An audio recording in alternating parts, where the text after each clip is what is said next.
Welcome to The Explainer. Sometimes the most important stories, the really powerful ones, are the ones that are just impossible to tell with words alone. So today, we're going to dive into some amazing creative research methods that help us see those hidden stories. So think about this for a second. How do you, as a researcher, get someone to share an experience that's deeply sensitive, maybe traumatic, or just not something they can easily talk about?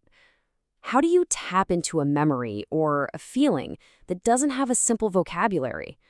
Well, that is the exact problem we're going to tackle. All right, so our first stop on this journey uses a tool that's probably in your pocket right now as the key to unlocking these stories: the photograph. It's a method called photo elicitation, and the idea behind it is so simple, but wow, is it powerful. Basically, a researcher brings a photograph into an interview, but it's not just a prop, right? It's a prompt.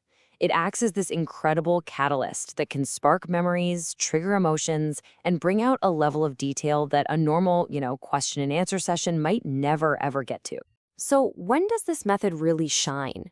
Well, its true power comes out in these really delicate situations. It can help create a safe space for survivors to begin sharing their stories. It's fantastic for helping people recall past events with this stunning clarity. And it's an amazing tool for connecting with people who might struggle to communicate with words. Now, this isn't just about showing someone a random picture and seeing what happens. It's a really structured process. It all starts with ethics, of course. Then the participant is briefed, and the interview happens. Afterwards, researchers analyze all that rich data, often using something called triangulation, which is just a fancy way of saying they cross-check different sources to make sure their findings are solid. And finally, they might do what's called a member check, where they go back to the participant and say, hey, is this what you meant? It's a really thorough and respectful process. And check this out. This example just brings it all to life. In one study, researchers wanted to understand family dynamics around mealtime. But instead of just asking a bunch of questions, they gave teenagers a camera and a really simple instruction. Take a picture of the table right after your family finishes a meal. That one photo, just of the leftovers, the messy plates, the empty glasses, that became the entire launchpad for a deep, revealing conversation about what family life was really like. So cool. Okay, so our next method builds on this idea of using photos, but with one crucial twist. It's all about who's holding the camera. This is called Photovoice. And you see the difference, right?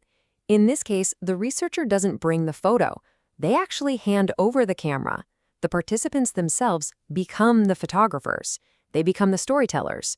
They are the experts on their own lives, and they get to decide what's important enough to capture and what story they want to tell with that image. The goals here are huge. It's used to get a truly unfiltered look into people's lives and what really matters to them. It captures the feel of a place, the physical and social vibe, in a way an outsider just never could. And, at its heart, it's really about empowerment. It's about giving people a tool to document their own reality and then use that to push for real change. And the whole process is super collaborative. It kicks off with a clear mission. Then the participants head out, take their photos, and then they all come back together to talk about them, to share the stories behind why they took that specific picture. And very often, the whole thing ends with a public sharing of the results, like an art exhibition or community presentation. It literally turns research into a community event. So for instance, in one project, aimed at documenting how a community sees itself, participants were just given cameras and told, "You've got 2 weeks. Show us your world." And later, in discussions, they explained the stories behind the photos they chose. This didn't just create data for the researchers, it created this powerful visual story of the community, by the community, which was then shared with everyone. Okay, so we've seen the power of a photograph, whether it's from the researcher or the participant. But what happens when we open up the creative toolbox even wider?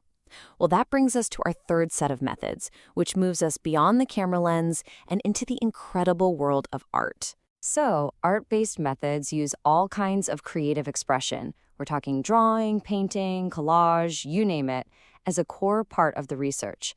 It's all about connecting with participants on a totally different level, generating data that isn't just words on a page, and sometimes even using the art itself to share the final results. You can imagine this approach is so incredibly valuable for exploring really sensitive topics because it allows for an expression of trauma that might be just too painful to talk about directly. It also gets participants actively involved, and it can be a really powerful way to encourage self-reflection, helping people think through their own experiences and choices. And just like with the photo methods, this isn't some free-form craft session. It's a very carefully guided process. The researcher chooses the right materials and the right activity, they facilitate the art-making session, and then, this is the key part, they open up a discussion about the artwork that's been created. The art, plus the conversation around it, that's the data. Oh, you've got to see this example. Researchers wanted to get kids' perspectives on how to design a hospital. So instead of just asking them boring questions, they gave them booklets and asked them to draw. And get this, in just 5 or 10 minutes, the kids' drawings revealed these incredibly deep insights about the hospital environment, about how hard it was to find their way around, and even about how certain sounds made them feel. These are things they probably would have never been able to explain in a normal conversation. So we've looked at 3 pretty different approaches here: photo elicitation, photo voice, and art-based research. They might seem distinct, but they all share this kind of secret sauce. There's a common thread running through all of them that makes them so incredibly powerful. First, and this is the big one, they all go beyond just words. They operate on the principle that some truths aren't just spoken. They have to be seen. They use images, whether they're found or created or drawn, as a primary way of understanding the human experience. Second, because of this visual approach, they generate unbelievably rich data.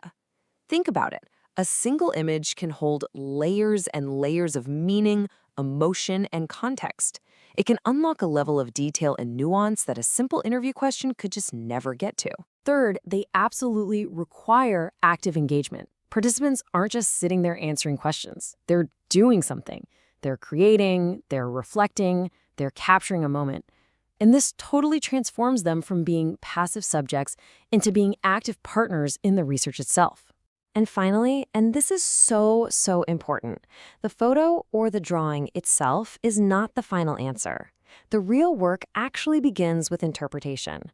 The researcher's most critical job is to have a deep, thoughtful conversation to help uncover the story that the visual is trying to tell. Which really just leaves us with one final thought to chew on. You know, we've all heard the saying that a picture is worth 1,000 words. But after looking at these methods, maybe the real question is, what new insights, what hidden truths, and what crucial stories are out there just waiting for us to see them? Thanks for joining this explainer.